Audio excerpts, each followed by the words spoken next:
네, 오늘은 4월 2일입니다. 화요일입니다. 새벽 예배 나오신 우리 성도님들을 환영합니다. 말씀 듣기 전에 공동기도 제목으로 기도하시겠습니다. 배국준 집사의 뇌졸중을 치료해 주십시오. 언어가 회복되고 오른쪽 팔다리에 힘이 생겨나도록 해 주십시오. 곽한나 집사를 치료해 주십시오. 권하자 집사가 다시 걷도록 해 주십시오. 이승학 성도의 뇌종양 치료가 잘 되게 해 주십시오. 권현민 형제를 치료해 주십시오. 김에브라임 형제가 신장 이식을 속히 받도록 해 주십시오. 김시희 집사가 걷도록 해 주십시오. 김수진 집사가 재발하지 않고 치유되게 해 주십시오. 박수경 선교사의 허리가 완치되게 해 주십시오. 예수님의 이름으로 기도합니다. 아멘. 오늘 본문의 말씀은 열왕기상 1장 11절에서 27절까지 말씀입니다. 하나님의 사람은 항상 진리의 편에 서야 한다는 것입니다. 하나님의 사람은 항상 진리의 편에 서야 합니다. 오늘 본문에 보시면 다윗이 범죄하지 않았기 때문에 다윗의 인생이 무너질 뻔했는데요. 다윗이 범죄를 반복하지 않죠. 그래서 하나님의 사람 나단 선지자가 다윗의 편이 되어주고, 그리고 솔로몬의 편이 되어주고, 밧세바의 편이 되어줍니다. 아도니아의 편이 되지 않습니다.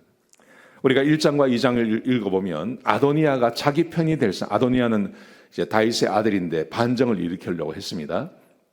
그때 자기 편될 만한 사람들을 다 불러들입니다. 예를 들어서 요압 같은 사람, 또 제사장 중에서도 자기 편이 될 만한 사람들을 다 불러들입니다. 근데 이 아도니아가 자기 편으로 불러들이지 않는 사람 중에 한 사람이 바로 이 나단 선지자입니다.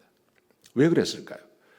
나단 선지자는 아무리 자기가 꼬시고 해도 이 나단이 자기 편에 서지 않을 것을 알고 있었던 것입니다. 이 사람은 하나님의 사람이고, 이 사람은 정의의 편에 항상 서는 것이었습니다.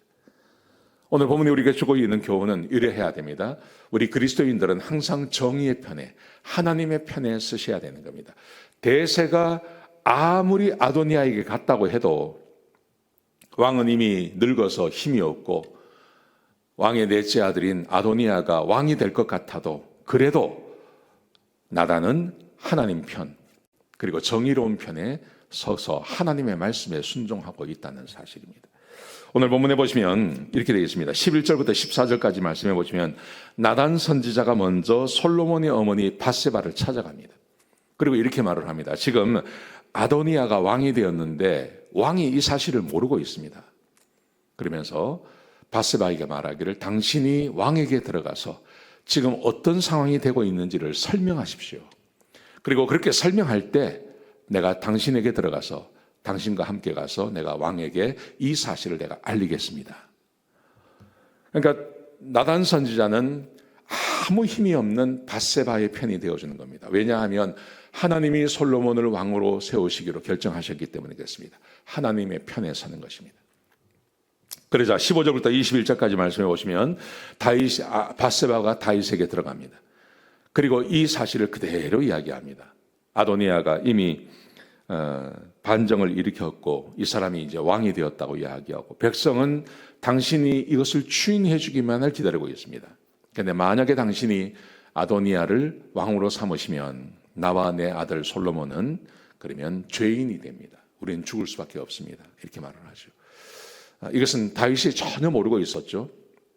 그런데 그때 나단이 다시 들어갑니다.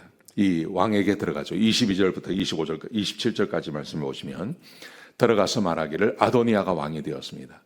그리고 대부분의 사람들이 아도니아의 편에 섰습니다. 그렇게 이야기를 하고, 근데 사독과 솔로몬은, 그리고 나는 청하지 않았습니다. 우리는 그 편이 아닙니다. 그렇게 말을 하죠.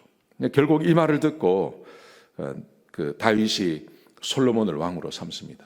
이야기 이제 내일 말씀에 기록되어져 있는데요. 이것을 바라보면서 우리가 오늘 얻을 수 있는 한 가지 교훈은 이것입니다. 세상이 뭐라고 하든, 세상이 무엇을 진리라고 하든, 세상이 어떤 길을 가든 아무런 상관없습니다. 우리 그리스도인들은 항상 하나님의 말씀, 하나님의 편에 서야 합니다. 하나님의 말씀이 내 기준이 되어야 합니다. 그리고 그 말씀을 따라 살아가야 하는 겁니다. 그럴 때 참된 복이 우리 가운데 임하게 되는 것입니다. 오늘 하루 세상에 편성하며 살아가는 것이 아니라 오늘 하루는 하나님의 말씀에 순종하는 그런 귀한 하루가 되시기를 주의 이름으로 축복합니다. 기도하시겠습니다. 아버지 하나님, 귀한 말씀 주셔서 감사합니다. 하나님, 나단이 하나님의 편에 선 것처럼 우리도 하나님 편에 서서 하나님의 말씀에 순종하며 살게 하여 주옵소서. 하나님, 우리에게 힘 주시고 능력 주시옵소서. 예수님의 귀하신 이름으로 간절히 기도드렸습니다. 아멘.